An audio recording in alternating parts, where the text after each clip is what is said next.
भगवत्प्रसादो यस्य प्रसादान्नगते कुतोऽपि ध्येयं स्तवन्तस्य यशस्त्रिसन्धं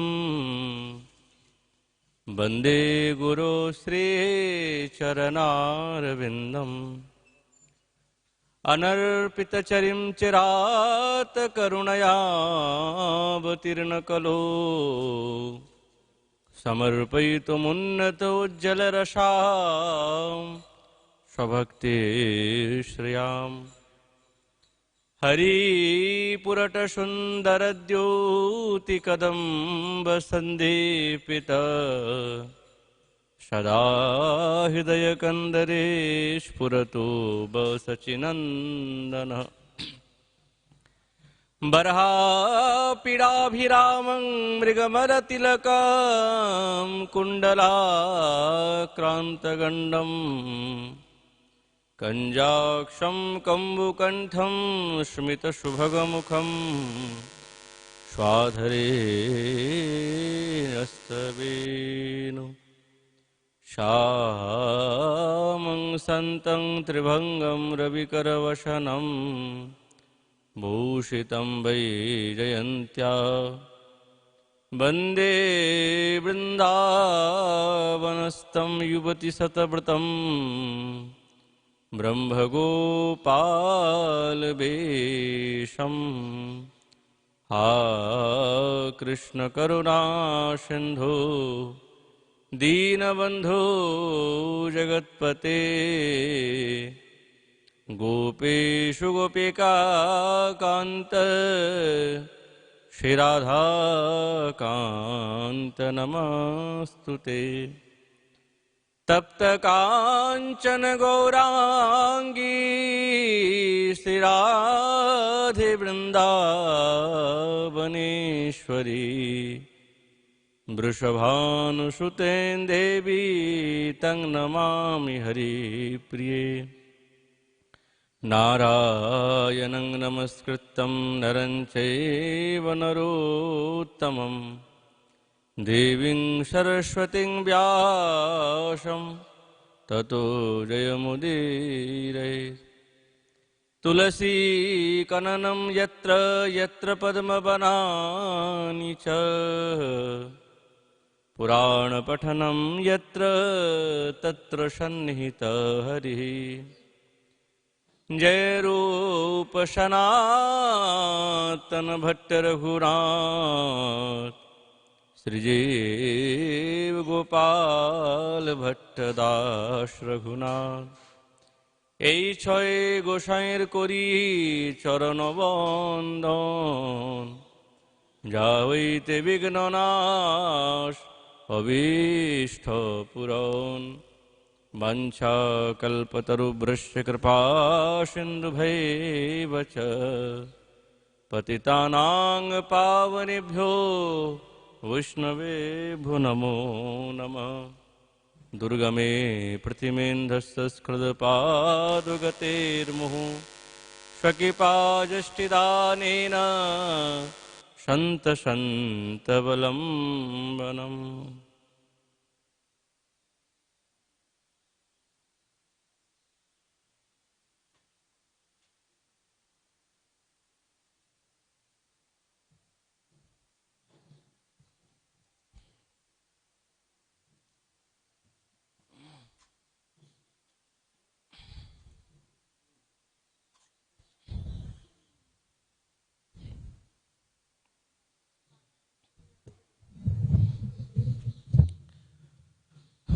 ओम नमो भगवते वासुदेवाय श्री श्री भक्तिरसामृत सिंधु अथ पूर्वभागे प्रथमलहरी सुदुर्लभा भक्ति निरूपणम्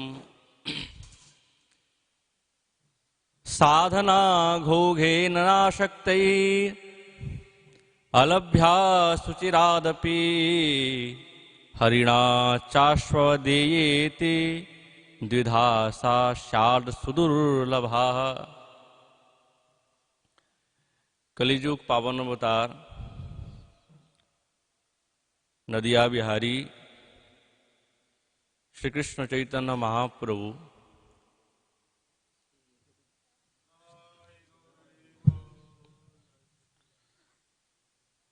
তার অন্তরঙ্গ প্রিয় পার্ষদ শ্রীল রূপ গোস্বামী চরণ তদীয় শ্রী শ্রী ভক্তিরসামৃত সিন্ধু গ্রন্থে পূর্বভাগের প্রথম লহরীতে তিনি সেই নৈষ্ঠিকী ভক্তির প্রসঙ্গে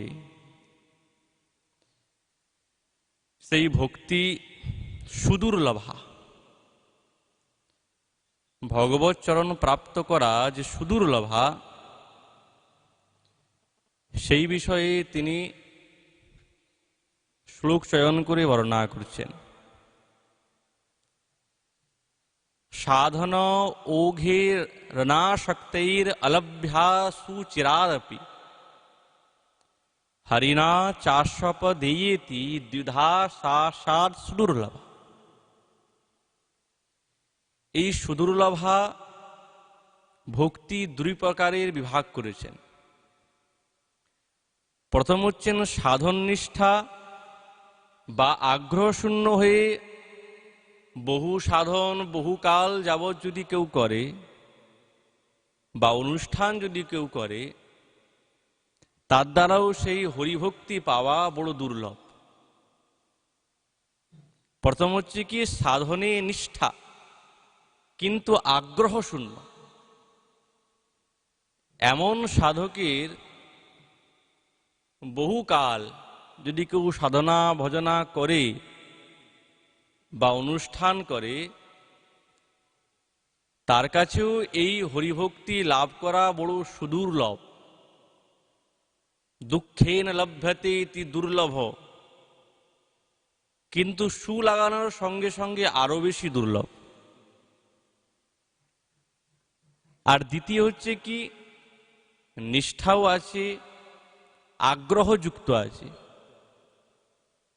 এরকম করেও সাধন করলেও কিন্তু গোবিন্দ অতি শীঘ্র সাধনে কিছুতেই তিনি ভক্তি দেন না। তাহলে দুই প্রকার সেই সুদুর্লভা হলো। এক হচ্ছে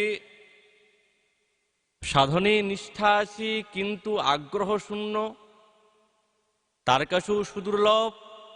আর দ্বিতীয় হচ্ছে নিষ্ঠা আছে এবং আগ্রহ যুক্ত আছে কিন্তু বহুকাল সাধন করছেন, শ্রদ্ধা নেই তার কাছে, করছেন। গোবিন্দ তাকে এত শীঘ্রতেই ভক্তি দেন না। কেন দেন না? বলছে ভগবানের ভক্তিটাই হচ্ছেন মূল।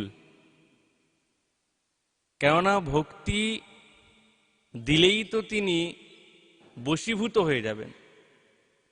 কেউ কি তার নিজস্ব বস্তুকে দিতে চায়? কোনোদিন দিতে চায় না।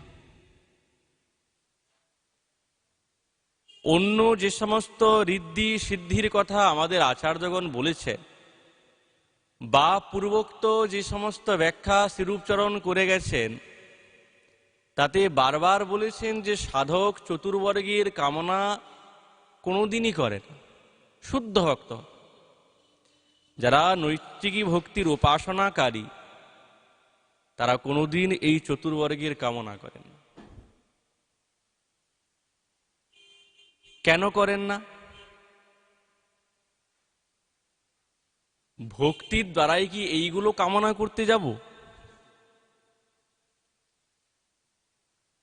যাদের যথার্থ জ্ঞান আছে তারা তো ভক্তির দ্বারা এই সমস্ত কামনা করে না। ওই জন্য দ্বিতীয় শ্লোকে বর্ণনা করছেন জ্ঞানত সুলভা ভুক্তির মুক্তির যজ্ঞাদি পুণ্যত। কি দিব্য কথা বলছেন! সেয়ম সাধনা সাহস্রৈ হরিভক্তি সুদুর্লভা। আমাদের আচার্য প্রত্যেকটি প্রমাণ দিয়ে বর্ণনা করছেন। জ্ঞানত সুলভা মুক্তি,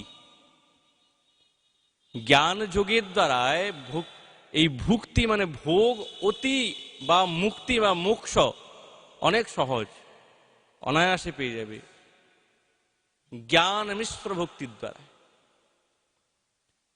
মানে জ্ঞানী, ব্রহ্মজ্ঞানী, ব্রহ্মেতে লীন হয়ে যাওয়া ব্রহ্মজ্ঞান। আর ভক্তির যজ্ঞাদি পুণ্যতা, নানা যখন যজ্ঞের অনুষ্ঠান করছেন, এই কর্মানুষ্ঠান, স্মৃতিশাস্ত্রে এই কর্মানুষ্ঠানের কথা বর্ণনা আছে। অমুক যজ্ঞ করলে মহারাজ এই শরীরটা সুস্থ থাকবে।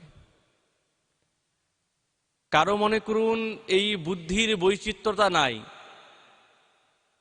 সঙ্গে সঙ্গে কর্মকাণ্ডীয় শাস্ত্রেতে বলা আছে যে অমুক যজ্ঞ করুন মহারাজ, তাহলে অমুক যজ্ঞ করলে আপনি আপনার বুদ্ধি প্রখর হবে, অমুক যজ্ঞ করলে আপনার দিব্য বৈভব আসবে। তাহলে কিসের দ্বারায় পাওয়া গেল ভোগটা? বলছেন যজ্ঞাদি পুণ্যত।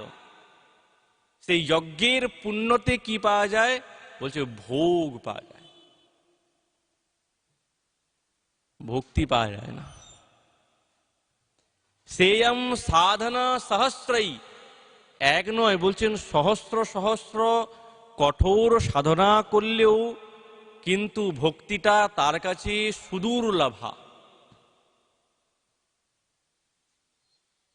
অল্প সাধনে নয়। ওই জন্য বলছে না কপিল দেব ভগবান মাতা দেবহূতিকে বলছেন তীব্রেন যোগেন যজেতং পুরুষম পরম, তীব্রেন ভক্তি যোগেন। মা ভক্তি যোগ তো চাই, কিন্তু ভক্তি যোগটা কেমন চাই? বলছেন তীব্র চাই। যতক্ষণ তীব্রতা না হচ্ছে ততক্ষণ কিন্তু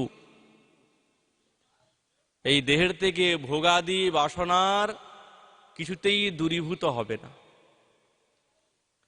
ওই জন্য বলছেন সাধন এবং ভক্তিটা তীব্র হওয়া চাই। তাহলে এর দ্বারাই প্রমাণিত হয় যে ভক্তি পাওয়াটা অত সহজ বিষয় না। এর জন্য অনেকটাই পরিশ্রমের দরকার, অনেকটাই তীব্রতার দরকার। ভক্তিতে কোনো পরিশ্রম নাই, এটা কেবল আনন্দ, কেবল আনন্দ। কেন? ভগবান এবং ভগবানের ভক্তিতে দুঃখ নাই, সুখী সুখ আছে। দুঃখ বলে যেটা মনে করি বা আমাদের মনে হয় যে সাধকের জীবনে দুঃখ, তো ওটা দুঃখ না। কেননা ওই দুঃখ তো সাধকরা চায় যে হে ঠাকুর, হে প্রভু, তুমি আমাকে পদে পদে দুঃখ দাও। দুঃখ না দিলে হবে না। ভগবান বলছেন যেতু সর্বাণি কর্মাণি ময়ি সন্ন্যস্ত মৎপরা মনন্যনৈব যোগেন মাং ধ্যায়ন্ত উপাসতে। যত কর্ম আছে, ভগবান বলছেন যত কর্ম আছে, সমস্ত কর্ম যদি আমাতে ন্যস্ত করে দেয়, মানে নিযুক্ত করে দেয়, আর নিযুক্ত করে অনন্যেনৈব যোগেন মাং ধ্যায়ন্তে, যে অনন্য ভাবের দ্বারায় নাস্তি অন্য ইতি অনন্যৈব এব দিয়েছেন, নিশ্চিত ভাবে যদি সবকিছু অর্পণ করে, আমাতে অর্পণ করে, যত কর্ম আছে, জ্ঞান আছে, যা কিছু আছে, যাগ আছে, যজ্ঞ আছে, ভোগ আছে, সব যদি আমাকে অর্পণ করে দেয়, আর নিজের চিন্তাটা যদি নাস্তি অন্য, অন্য থেকে আলাদা করে একেতে নিবদ্ধ হয়ে যায়, আর সেই এক হচ্ছেন সাক্ষাৎ আমি, আমিকে সাক্ষাৎ মুকুন্দ গোবিন্দ, আমাতে যদি যোগ করে, সেই যোগের দ্বারায় আমাকে যদি কেউ ধ্যান করে বা উপাসনা করে, তার প্রতি আমি প্রসন্ন হই। তো আপনাকে উপাসনা করলে হবে কি? কেননা এই জগতের জীব তো ফল চায়, যে কোনো কর্ম করবে তার ফল চাই। মহারাজ, আমি যে ভগবানের উপাসনাটা করবো, আমি পাবো কি? এই তো ফল চাই। ভগবানের উপাসনা করলে আমাদের বুদ্ধিতে যতটুকু আছে আমরা অতটাই কামনা করতে পারি, কিন্তু ভগবান তার জন্য যে শ্রেষ্ঠ বস্তু রেখে বসে আছেন, সাধকের যখন দৃঢ়রতি না আসছে ততক্ষণ সেই বস্তুর জ্ঞান হয়, তখন সে শ্রেষ্ঠ বস্তুর কাছে সাধারণ বস্তু মেগে বসে। ভগবান বলছেন তেষাম অহম সমুদ্ধর্তা মৃত্যু সংসার সাগরাত। আমি অহম তেষাম এমন জীবের, আমি মৃত্যু এবং সংসার সাগর থেকে উদ্ধত্যা মানে আমি তাকে উদ্ধার কর্তা, এই ভবসাগর থেকে আমি তাকে নিয়ে উপস্থিত হই, সাগর থেকে উত্তীর্ণ করে দেই, মৃত্যুর ভয় তার থাকে না। আর ভবামি নচিরাত পার্থ ময়্যাবেশিত চেতসা। নচিরাত, চির বলতে বহুকাল, আর নচিরাত বলতে অচিরাত মানে শীঘ্র সদ্য। ময়ি আবেশিত চেতসাম, তখন তার চিত্তটা আমাতে আবিষ্ট হয়ে যায়, সংসার বাসনা ছিন্ন হয়ে গেল, জন্ম মৃত্যুর ভয় নাই, আত্মজ্ঞান হয়ে গেল। তখন সেই সাধক কার চিন্তা করবে? বলছে আমার। ওই জন্য ভগবান বলছেন কেবল কি তাই, এই হরিভক্তিতে কি পাওয়া যায়? ক্লেশো অধিকতরোস্তেষাম অব্যক্ত চেতসাম অব্যক্তা হি গতির দুঃখম দেহাবদ্ভিরবাপ্যতে। ভগবতের দুইটা স্বরূপ আছে, এক হচ্ছে অব্যক্ত আর এক হচ্ছে ব্যক্ত। এখন আমাদের মনের মধ্যে প্রশ্ন জাগে, মহারাজ কোন স্বরূপের উপাসনা করব? কি অব্যক্তের করব না ব্যক্তের করব? সঙ্গে সঙ্গে ভগবান নিজেই বলছেন যারা আমার এই অব্যক্ত স্বরূপের উপাসনা করে, বলছেন তাদের অধিকতর ক্লেশ, তারা বহুত ক্লেশ পায়, ক্লেশ পায় তারা। আর যারা এই অব্যক্তের উপাসনাতে রত হচ্ছে, তাদের গতি কোথায় হয়? বলছেন গতির দুঃখম দেহবদ্ভি। তারা এই দেহাদি অভিমানে মত্ত হয়ে তারা দুঃখের গতির দিকে চলে, সুখ আর পায় না। যারা নির্গুণ ব্রহ্মের উপাসনাকারী, অব্যক্ত মানে কি নির্গুণ ব্রহ্মের উপাসনাকারী, তাদের কি মহারাজ সুখ আছে? তাদের দুঃখ আছে। আচ্ছা যদি দুঃখ না হয়, আচ্ছা কি করে বুঝবো যে তাদের দুঃখ আছে না সুখ আছে? কি করে বুঝবো যে অব্যক্ত ভগবানের উপাসনা করলে দুঃখ আছে আর সাকার ব্রহ্মের উপাসনা করলে সুখ আছে? সাক্ষাৎ প্রমাণ কৃষ্ণদ্বৈপায়ন বেদব্যাসের সাক্ষাৎ পুত্র ভগবৎ স্বরূপ সুখদেব মহারাজ। হরের গুণাক্ষিপ্ত ভগবান মতির বাদরায়ণী। সুখদেব মহারাজ প্রথমে নির্গুণ ব্রহ্মের উপাসক ছিলেন। তিনি সবকিছু ত্যাগ করে নির্বিকার, নিরহংকার, দেহাতীত, মায়াতীত পুরুষ।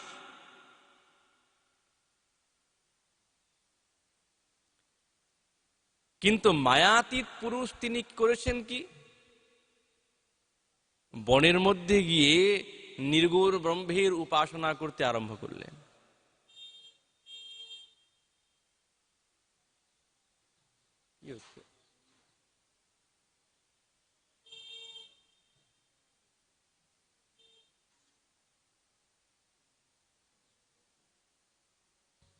বন্ধ করতে পারেন?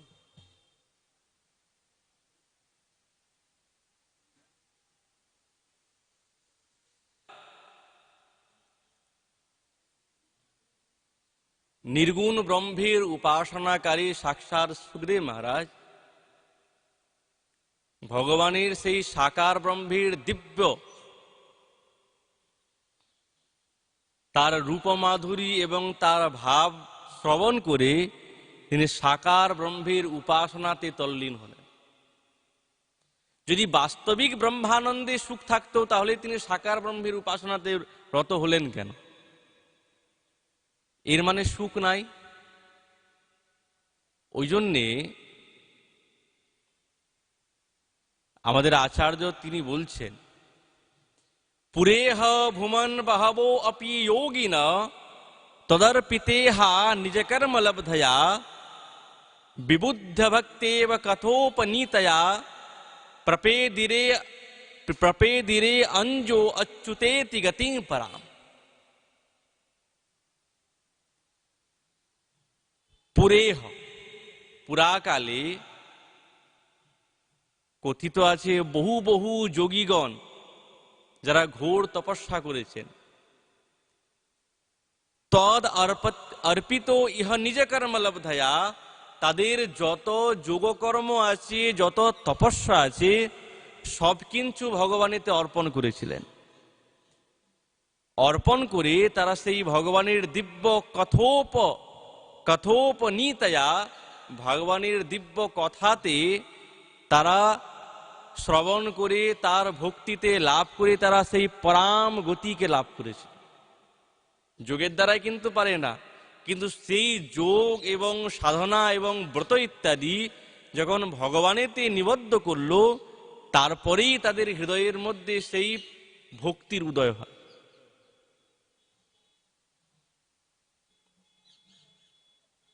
কেবল কি তাই? এই দুর্বাহা প্রসঙ্গের সুদুর্লভার প্রসঙ্গে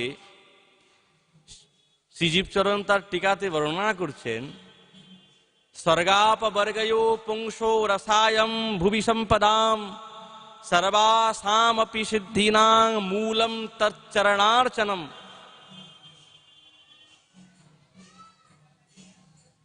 স্বর্গ অপবর্গ, পুংসাম রসায়াং ভুবি সম্পদাম, এই জগতে যত সম্পদ আছে, সর্বাসামপি সিদ্ধিনাম, এবং যত সিদ্ধি আছে অনিমাদি সিদ্ধি, তার মূলকে তচ্চরণার্চনম, সাক্ষাৎ ভগবানের শ্রীচরণ।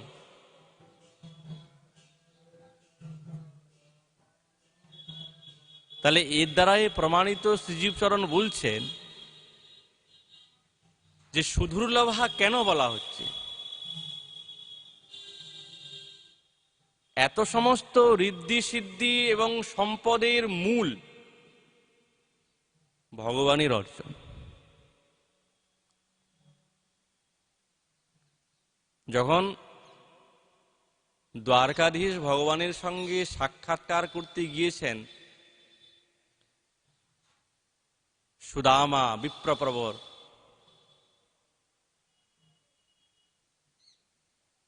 মনের মধ্যে আকাঙ্ক্ষা যে আমি তার সঙ্গে সাক্ষাৎকার করব, কিন্তু সুশীলা পাঠিয়েছেন কিছু ধন উপার্জন, দরিদ্র তো, তার দারিদ্রটা ঘুচে যাবে।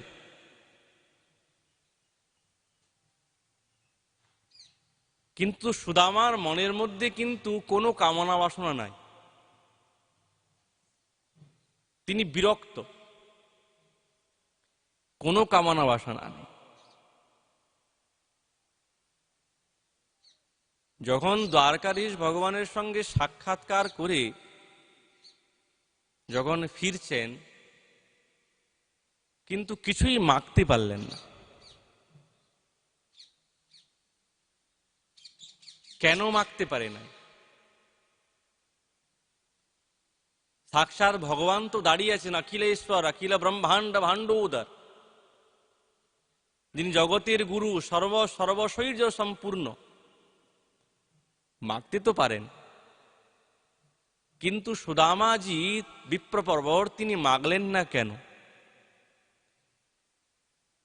বলছেন তার হৃদয়ের মধ্যে সুদুর্লভা ভক্তি বিদ্যমান আছে। তিনি ভগবানকে এত সুন্দরভাবে ভালোবেসেছেন, তিনি তার কাছ থেকে অন্য কোনো বস্তু মাগতেই পারলেন না, কেবল একটাই বস্তু কামনা করলেন, যে তোমাকে যাতে আমি কোনোদিন না ভুলতে পারি, তোমার চিন্তনে যাতে আমি নিমগ্ন হতে পারি। ওই জন্য বলছেন অধনো অয়ম ধনং প্রাপ্য মাদ্দন উচ্চৈন মাং স্মরেত ইতি কারুণিকো নূনম ধনং মে অভূরি না আদাদাত। শ্রীজীবচরণ তার টিকাতে এই শ্লোক উদ্ধৃত করলেন।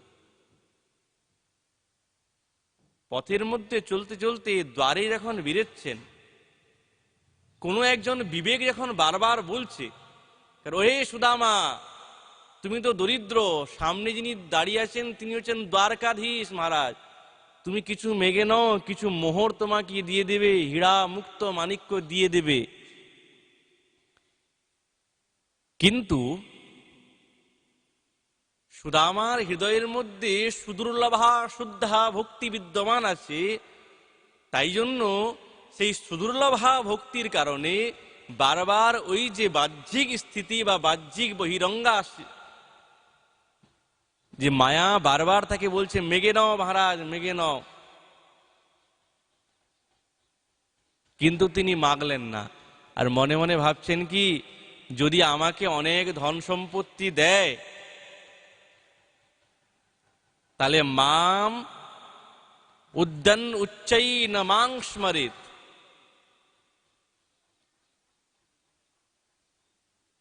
অনেক টাকা পয়সা থাকলেই যদি আমার কাছে ধন সম্পত্তি থাকে তাহলে বুঝি আমি ভগবানকে ভুলে যাব। কেন না বিষয় বিপত্তি জানো, যখন বিষয় এসে উপস্থিত হয় তখন আমাদের এই বুদ্ধি বিকৃতি ঘটে। কে ঘটায়? বলে ওই সম্পত্তি এবং ওই বিষয়টা আমাদের বুদ্ধির বৈচিত্র্য ঘটিয়ে দেয়। ওই জন্য উচ্চাইর না মাং স্মরেত,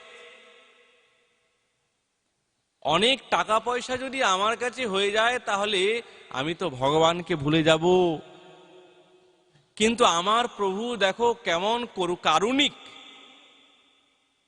কেমন তিনি করুণা করেছেন, দেখো নূনম ধনং মে অভূরি না দাত, সে আমাকে ভুরি ধন সম্পত্তি দিল না। তার মানে তিনি আমাকে করুণা করেছেন, ওই করুণা করে তিনি আমাকে দরিদ্র বানিয়েছেন। কেন?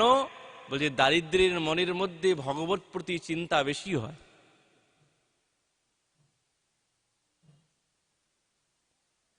ওই জন্য তিনি হচ্ছেন কারুণিক। তাহলে ভগবানের স্বরূপটা কেমন? দিব্য। নিজের ভক্তের প্রতি কেমন দৃষ্টি রাখেন? ভগবানের যত ভক্ত হয়েছেন শ্রেষ্ঠ শ্রেষ্ঠ সব দরিদ্র। আরে মহারাজ, আপনি অখিল ব্রহ্মাণ্ডের ঈশ্বরকে আপনি ধ্যান করছেন, তবুও আপনি দরিদ্র। বলছে এইটা বাহ্যিক দৃষ্টিতে দরিদ্র মহারাজ, তাদের মতন ধনী তো এই জগতে কেউ নাই মহারাজ। কি আছে? কেউ নাই। আচ্ছা, এমন কি ভগবান পর্যন্ত বলছেন, কুম্ভন দাসজি শ্রেষ্ঠ পরম ভক্ত, তো সাক্ষাৎ গোপালকে নিজের কোলের মধ্যে বসিয়ে তিনি গান শোনাতেন আর প্রেমে ভেসে যেতেন। গোপাল মাঝে মাঝে এসেই যখনই পদ গান করতেন, যমুনা ভাতাতে ওনার স্থান, তো কোলে গোপালজি বসে যেতেন, শ্রীনাথজি বসেই বলতে, কুম্ভন একটা গান শোনাও তো দেখি, শুনি। আর তিনি দিব্য পদ গান করতেন। শ্রীনাথজি চোখ বন্ধ করে তিনি তার এই দিব্য অমৃত এই কথা শ্রবণ করে মত্ত হয়ে যেতেন। কিন্তু এত দরিদ্র কিছুই নাই, ঘরে কিছুই নাই।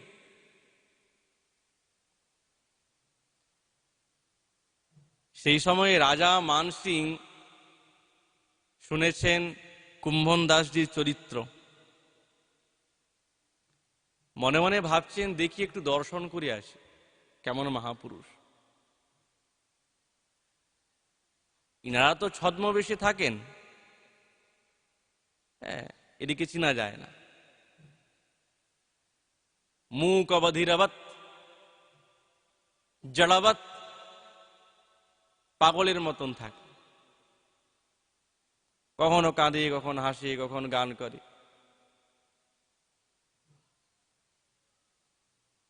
সঙ্গে সঙ্গে রাজামশাই যখন এসে উপস্থিত হয়েছেন, লতা পাতার কুটিয়া তো, কিন্তু সংসারী, দেখুন কত বড় সংসার ওনার।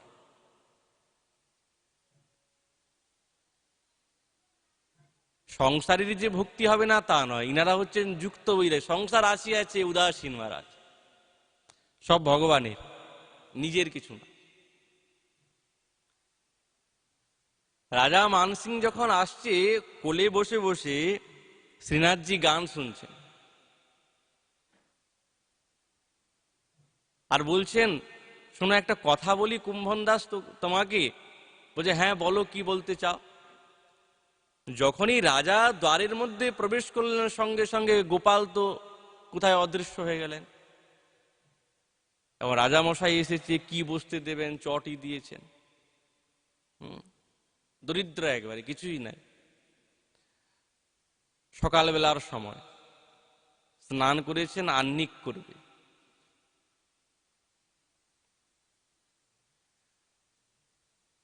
মনে মনে ওইটাই ভাব, রাজা তো এসেছে, আসুন মহারাজ।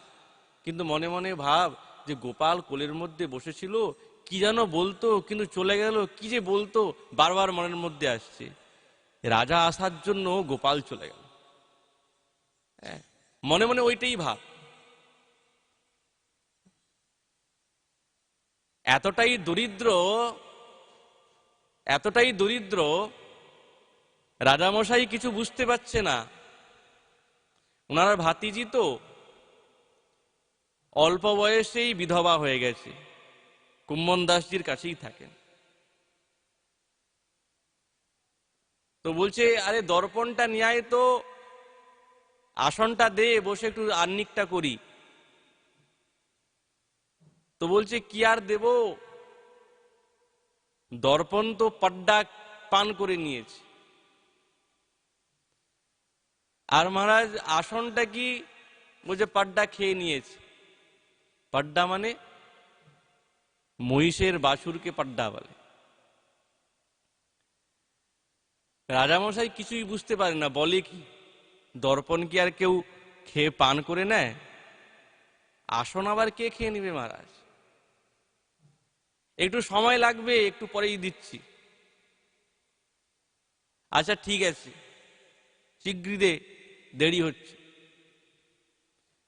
উনার ভাতিজির সঙ্গে সঙ্গে একটা পাত্রের মধ্যে জল, পাত্রটা কেমন, পাথরের পাত্র, তার মধ্যে জল ভরে নিয়ে উপস্থিত।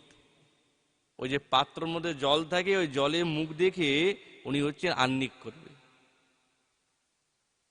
আসন কি বলছেন, ওই ঘাসের আসন তো, ঘাসের আসনে বসে তিনি আহ্নিক করবেন। তো ওইগুলো তো পান করে ফেলেছে, আর তো নাই, জলটা ছিল পাত্রের মধ্যে, ওই পাড্ডা পান করে ফেললো, আর আসন ছিল খেয়ে ফেলেছে। যার গৃহে একটা আয়না নেই, যার গৃহে একটা আসন নেই, যিনি জলের পাত্র দেখে তিনি আহ্নিক করেন, যিনি ঘাসের আসনে বসে আহ্নিক করেন, কতটাই দরিদ্র বলুন তো।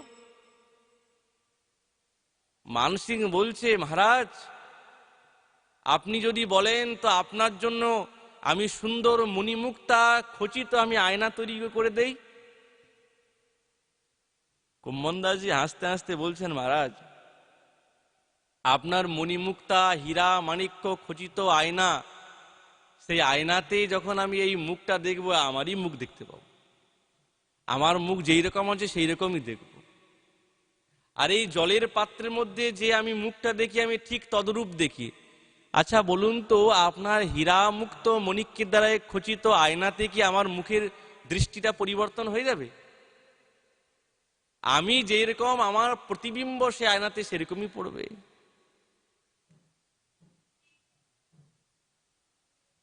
হীরা মুক্ত মাণিক্যের দ্বারা খচিত পাত্রে আর সাধারণ মাটির পাত্র, দুই পাত্র কার্য কিন্তু একই কার্য, কিন্তু বস্তু আলাদা হতে পারে কিন্তু কার্য কিন্তু এক। সেই হীরা মুক্ত মাণিক্যের দ্বারা খচিত একটি গ্লাসের মধ্যে সেই আপনি দুগ্ধ পান করবেন,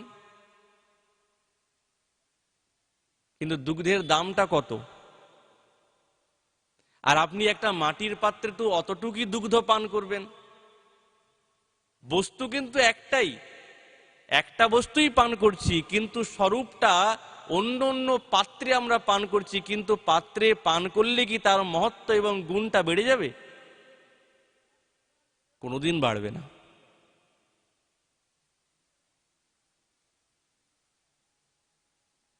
আপনি যদি বলেন তাহলে আপনার জন্য আমি কোনো দোকানদারের কাছে বলে যাই সারা মাস আপনি সীতা নেবেন, যা বস্তু নেবেন সব আমার রাজ খাতাতে লেখা হবে। বলছে না না মহারাজ, কিছুই চাই না, আমার কাছে এই কুলের বৃক্ষ আছে আর টিটরির বৃক্ষ আছে, 6 মাস কুল দেয় আর 6 মাস মহারাজ এই টিটরি ফল দেয়, এতেই আমার সংসার চলে। আর আমি খুব আনন্দে আছি। যার ঘরে কিছুই নেই সে বলে এই দুইটা বৃক্ষেতেই আমি খুব আনন্দে আছি। আরে যে দিব্য এই সুদুর্লভা ভক্তিকে হৃদয়ের মধ্যে ধারণ করেছে, তার কি এই বিষয় সুখ দরকার? কোনো দরকার নাই। এইদিকে গোপাল বারবার ইঙ্গিত করছে কুম্ভন, আরে মেগে নে, চলে যাবে, রাজা এসেছে তোর কাছে, মেগে নে। যখন রাজা চলে গেলেন, কিন্তু মনে মনে বারবার গোপাল যে কি বলতে চেয়েছিল ও তো কিন্তু বললো না, চলে গেল হঠাৎ। মনের মধ্যে ওইটাই, কখন আসবে, কখন তার কাছে শুনবো কি বলতে চায়। সে তো বললো না, কথাটা পূর্ণ করলো না, কোথায় গেল? আর্ধেক কথা বলে চলে গেল। এই রাজা এখনই যদি চলে যায় তাহলে গোপাল এসে আমাকে তার মনের কথাটা বলবে, কি বলতে চেয়েছিল।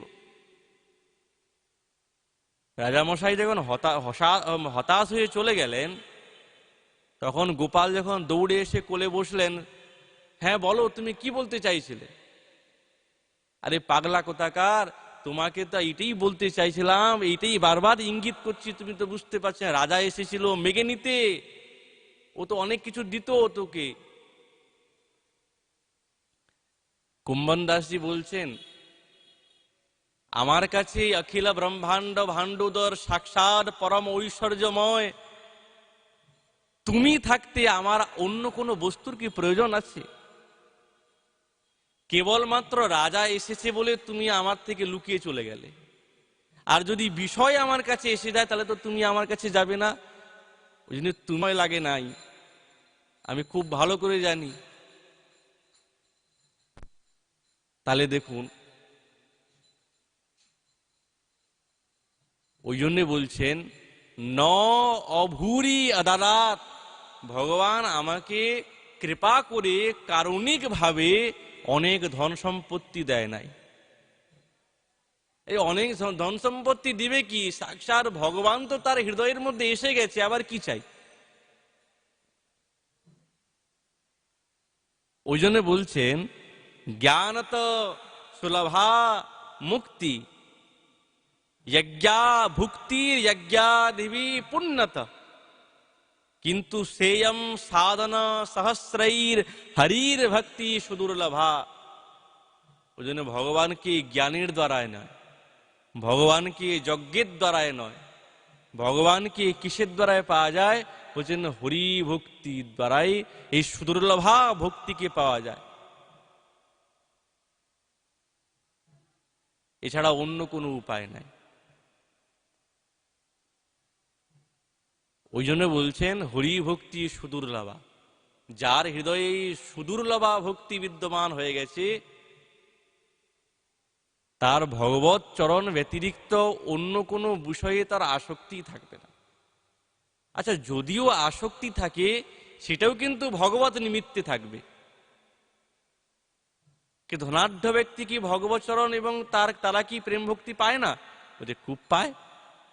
যদি তারা সম্পূর্ণ ভগবত চরণে অর্পণ করে, আমার নিমিত্তে নয়, যা কিছু আমি চাই সব ভগবত নিমিত্তে চাই, আমার বিন্দু মাত্র আসক্তি নেই, আমি সব গোবিন্দের জন্য করতে চাই, সেও প্রেম ভক্তির যথার্থ সেই পথের সে পথিক হবে, তাকেও পথিক মানা হবে।